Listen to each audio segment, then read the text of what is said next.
तोडकर संजीवनीच्या माध्यमातून गेल्या अनेक वर्षांपासून वेगवेगळ्या आजारांवरती निसर्ग उपचारांच्या माध्यमातून मात केली जाण्याचा प्रयत्न करतोय।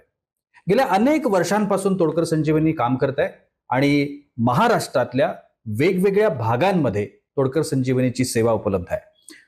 खरं तर निसर्ग उपचार, आयुर्वेद ही सगळं भारताची संस्कृती आहे, भारताची परंपरा आहे। काळाच्या ओघामध्ये या सगळ्या गोष्टी बाहेर पडत गेल्या, वेगवेगळ्या नवीन येणाऱ्या ज्या पॅथी आहेत त्या पॅथींनी त्याची जागा घेतली। पण तरी सुद्धा आयुर्वेदाचं, निसर्गोपचारांचं जे महत्व आहे हे महत्व कमी झालं नाही आणि ते तोडकर संजीवनी सारख्या संस्थांच्या माध्यमातून कमी होऊ देण्यात आलेलं नाही। आणि म्हणूनच आज थंडीसारख्या एका महत्वाच्या विषयावरती आपण चर्चा करणार आहोत आणि त्यासाठी आज आपल्यासोबत आहेत जगविख्यात व्याख्याते स्वागत तोडकर सर। आपण सरांचं स्वागत करूया। सर नमस्कार। नमस्कार। कार्यक्रमात मनापासून स्वागत। थँक्यू। जसं मी आता म्हटलं की स्वागत सरांनी गेल्या अनेक वर्षांपासून तोडकर संजीवनीच्या माध्यमातून केलेलं काम संपूर्ण महाराष्ट्राला परिचित आहे। आज ज्या विषयावरती आपण बोलणार आहोत, आज थंडीचे दिवस सुरू आहेत आणि थंडीमध्ये सुद्धा वेगवेगळ्या आजारांना, वेगवेगळ्या विकारांना आपल्याला सामोरं जावं लागत असतं। मात्र त्याकरता घरगुती उपचार करता येऊ शकतात का? आयुर्वेदाच्या माध्यमातून उपचार करता येऊ शकतात का? निसर्गोपचारांच्या माध्यमातून आपल्याला काय करता येऊ शकतं का? हे जाणून घेण्याचा मी प्रयत्न करणार। सर पुन्हा एकदा स्वागत। जसं मी आता म्हटलं की थंडीचे दिवस आहेत आणि थंडीच्या दिवसांमध्ये आपल्याला खूप वेगवेगळ्या पद्धतीच्या आजारांना सामोरं जावं लागतं। बरोबर आहे। त्यातला सगळ्यात मोठा विकार असतो तो त्वचांचे विकार। बरोबर। वेगवेगळे त्वचा विकार होत असतात, पण हे विकार आपल्याला उपचारांनी जर घालवायचे असले किंवा निसर्गोपचारांनी घालवायचे असले तर काय करायला पाहिजे? उपचारांमध्ये खरं तर खाण्यापिण्यातून आपण सगळे आजार घालवू शकतो। खाण्यात बऱ्यापैकी आपल्याला उपयोग करता येतो। या दिवसात असं तेलकट खावं असं म्हणतात म्हणजे पूर्वीपासून आपलं ते प्रथा चालतच आलेली आहे। कारण उन्हाळ्याचे दिवस आले की बघा आपण ते तेलकट वगैरे चालू करतो तयार करण्यासाठी। पावसाळ्यामध्ये खातो, पावसाळ्याचा उपयोग आपल्याला या हिवाळ्यामध्ये होतो। या दिवसांमध्ये सगळ्यांची त्वचा जी असते ती ड्राय होते, तर ड्राय त्वचा आपल्याला कमी करण्यासाठी आपल्याला सगळ्यात महत्वाचं म्हणजे तूप खाणं गरजेचं आहे। रोज सकाळी उठल्यानंतर एक ग्लास कोमट पाण्यातून एक चमचा तूप जर आपण पिलो तर त्वचेला बऱ्यापैकी मुलायमता येते आणि त्वचा एकदम सॉफ्ट राहते, नॉर्मल राहते आणि त्याच्यावरती एक वेगळ्या प्रकारची लेअर येते। त्याच्यातून कसं आहे की या दिवसांमध्ये व्यायामाची पण सुरुवात करायला फार सोपं पडून जातं या दिवसांमध्ये। म्हणजे जर कुणाला व्यायामाची सवय नसेल, थंडीमध्ये आता उठायचा सगळ्यांना कंटाळा येतोच, पण याच्यावरती जर समजा मात केली नाही, आपण जर फक्त थंडीमध्ये सकाळी फिरायला जायला जरी चालू केलं तरी सुद्धा त्वचा विकार बऱ्यापैकी कमी होतात। या दिवसांमध्ये खूप चांगला आपल्याला ऑइली पदार्थ खाल्ल्यानंतर चांगला त्याचा उपयोग होऊ शकतो। वेगवेगळ्या पद्धतीनं तुम्ही उत्पादन सुद्धा बाजारामध्ये आणली, लोकांची मदत करणारी ती आहेत, सगळं औषधं नाहीयेत, त्याला आपण रसायनं सुद्धा म्हणू शकतो। तर त्वचा विकारांसाठी म्हणा किंवा थंडीतले होणारे जे काही वेगवेगळे आजार आहेत त्याकरता म्हणा, असं काही खास वैशिष्ट्यपूर्ण असं आहे का?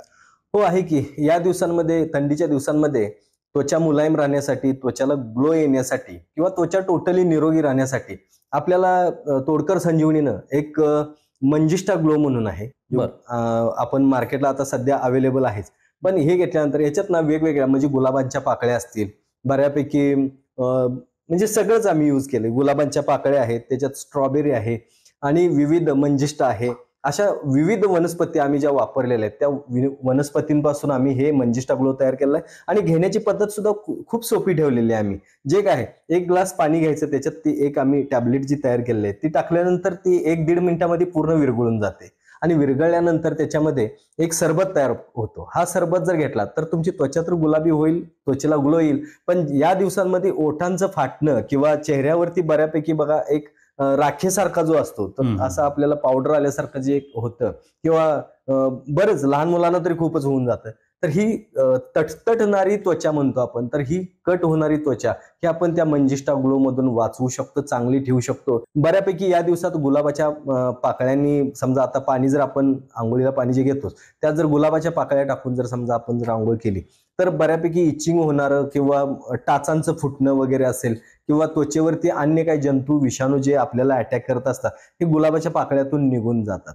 या दिवसांमध्ये आपल्याला स्ट्रॉबेरी खाणं पण खूप गरजेचं आहे, म्हणून तर थंडीच्या ठिकाणी बघा स्ट्रॉबेरी जास्त येते, तर स्ट्रॉबेरी खाणं गरजेचं आहे। ज्या त्या सीझनला जी ती फळं खाणं खरंच खूप महत्वाचे असतात आणि त्या पद्धतीनेच आपण याच्यावरती काम करू शकतो। आत्ताचा काळ हा इन्स्टंटचा काळ आहे. म्हणजे तुम्ही जेव्हा औषध देता तेव्हा समोरच्या माणसाची अपेक्षा अशी असते की मला झटकन रिझल्ट आला पाहिजे. हा. आणि अनेक वेळेला आयुर्वेद, निसर्गोपचार यांच्या उपचारांना वेळ लागतो असं म्हटलं जातं, किंवा त्याचे रिझल्ट जे आहेत ते वेळ घेतात, किंवा त्याला कालावधी लागतो असं म्हटलं जातं. असं काहीच नाही, सगळे गैरसमज आहेत. तसं असतं तर आता संजीवनी बुटी दिल्यानंतर लक्ष्मण 5 मिनिटात उठून बसले नसते ना, त्यांनी पण 3 महिने खावा आणि मग जिवंत करतो असं झालं असतं ना. बरोबर.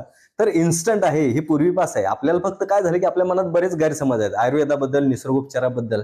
खरं सांगायचं तर हा आपल्या भारत देशाचा असून आपल्याला बऱ्यापैकी त्याच्यावरती आस्था संपत गेलेली आहे. आपलं कसं आहे की इन्स्टंटकडे जास्त वळालो, पण इन्स्टंट आपल्याला आयुष्य पण इन्स्टंटमध्ये कमी व्हायला लागलेलं आहे आणि इन्स्टंटमध्ये साईड इफेक्ट पण खूप आहेत. तरी सुद्धा विदाऊट साईड इफेक्ट जर बघायचं असेल तर आपल्या तोडकर संजीवनीनं भरपूर असे इलाज सांगितलेले आहेत.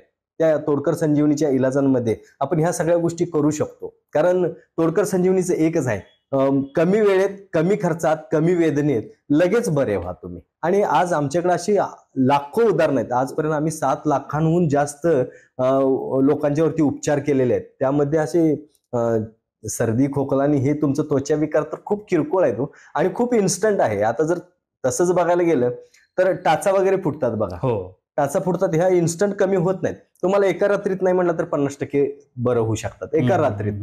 मेणबत्तीचं मेण घ्यायचं, त्याच्यात आपण गोड तेल थोडंसं घालायचं, दोन्ही समप्रमाणात घेतलं तरी चालेल. आणि हे जर समजा मंद आचेवरती उकळून घ्यायचं, ऑइल तयार होतं आणि थंड झाल्यानंतर परत त्याची क्रीम तयार होते. ती क्रीम जर समजा टाचेला लावली, हात फुटले असतील, ओठ फुटले असतील, ओठ तर एका रात्रीतच बरे होतात. ओठ फुटलेले असतील, हात फुटलेले असतील, एका रात्रीत बरे होऊन जातात.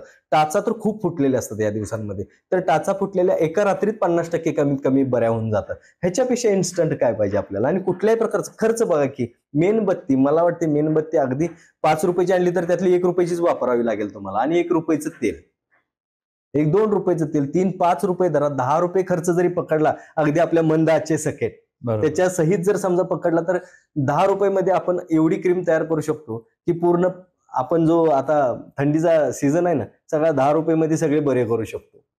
किमान नाही म्हटलं तर 15 लोकांना थंडी पूर्ण निघून जाईपर्यंत आपण ह्या 5 रुपये 10 रुपयाच्या औषधांमध्ये, औषध म्हणण्यापेक्षा ह्या उपचारामध्ये आपण करू शकतो. ह्याच्यापेक्षा अजून काय पाहिजे. सर, यंग जनरेशनसाठी प्रश्न विचारणार आहे. तरुण मुलं मुली जी आहेत जेव्हा वयामध्ये येतात तेव्हा त्यांना सगळ्यांना हा त्रास, मला वाटतं आता टीव्ही समोर बसलेली जी मुलं आहेत त्यांच्यापैकी 90% मुला मुलींना त्रास झालेला असेल मुरम येण्याचा. चेहऱ्यावरती मुरम येतात आणि मग त्यांना एक प्रकारचं कॉम्प्लेक्स निर्माण होतो, कारण त्यांना कॉलेजमध्ये जायचं असतं, छान दिसायचं असतं, वावरायचं असतं, एकमेकांना इम्प्रेस पण करायचं असतं. सो त्याच्यावरती काही उपाय आहे का? खूप आहे, खूप करू शकतो त्याच्यावरती. जर तसं बघायला गेलं तर सगळ्यात महत्वाचं म्हटलं तर आमची ती मंजिष्ठा ग्लो आहेच. ते घेतल्यानंतर खूप हे होऊन जाईल. पिंपल्स वगैरे असतील, मुरम असतील तर हे आपण अगदी उंबराचं, आता या दिवसात उंबर खूप असतात बघा, तर उंबर स्मॅश करायचं, त्याच्यात लिंबू पिळायचा आणि तो चेहऱ्याला लावून ठेवायचा, रात्री ठेवायचा, सकाळपर्यंत तुम्हाला नाहीच म्हटलं तरी अगदी 30-40% मुरम गायब होतात. जर आठवड्यातून 2 वेळा केलात, रोज नाही करायचं, आठवड्यातून 2 वेळा केलात तर बऱ्यापैकी ही मुरम निघून जातात. आणि त्याच्यापेक्षाही साधा सोपा जर तुम्हाला परत येऊ नयेत किंवा चेहरा छान दिसावा, इम्प्रेस करावा असं वाटतंय तर आपण बघा भस्म लावतो. मंदिरात जे भस्म असतं ते रात्री चेहऱ्याला लावायचं, थोडंसं ओलं करायचं, चेहऱ्याला पूर्ण लावायचं, झोपून टाकायचं. आठवड्यातून फक्त एकदा करायचं. परत 8 दिवस तुम्ही चेहऱ्याला पावडर नाही लावलात तरी सुद्धा तुम्ही मेकअप, विदाऊट मेकअप सुद्धा तुम्ही एकदम छान दिसू शकता. खूप कमी खर्चात बरं होतो आणि आणि तोडकर संजीवनीचं हेच आहे ना की कमी खर्चात बरे व्हा. आम्ही खूप लोकांना अगदी जीव ओतून सांगतो की अहो खूप करण्यासारखं आहे आणि खूप घेण्यासारखं आहे. ह्या विश्वात जर बघितलं ना, निसर्ग इतका मोठा कोणीच नाही आहे आणि त्याच्या इतकी देणगी कोणी देऊ शकत नाही. आणि आम्हाला ते समजलंय म्हणून आम्ही बऱ्यापैकी तुम्हाला ते निसर्गोपचाराच्या माध्यमातून, आपल्या आयुर्वेदाच्या माध्यमातून आम्ही तुमच्या समोर मांडण्याचा प्रयत्न करतोय. कृपा करून विनंती करतो. हे बघा कसं आहे की तुम्ही हे लक्षात घेणं आणि तुम्ही ते बऱ्यापैकी करणं हे फार महत्वाचं आहे. आम्ही सांगतो नक्की तुम्ही तोडकर संजीवनीमध्ये ह्या गोष्टीचं आम्ही ट्रेनिंग सुद्धा देतो, खूप लोकांना सांगतो, शिकवतो. फक्त येऊन त्यांनी केलं पाहिजे, आलं पाहिजे. नक्कीच खूप छान अशी माहिती आजच्या एपिसोडच्या निमित्तानं, आजच्या भागाच्या निमित्तानं आपल्याला मिळते. खरं तर निसर्गोपचार, आयुर्वेद, जसं मी सुरुवातीलाही म्हटलं होतं की हे सगळं आपलं आहे, आपली संस्कृती आहे, भारताची आहे आणि त्याचा सार्थ अभिमान असलाच पाहिजे. तोडकर संजीवनीनं हा अभिमान जपण्याचं काम केलंय. वेळ होते का छोट्याशा विश्रांतीची, कुठे जाऊ नका, पाहत रहा तोडकर संजीवनी.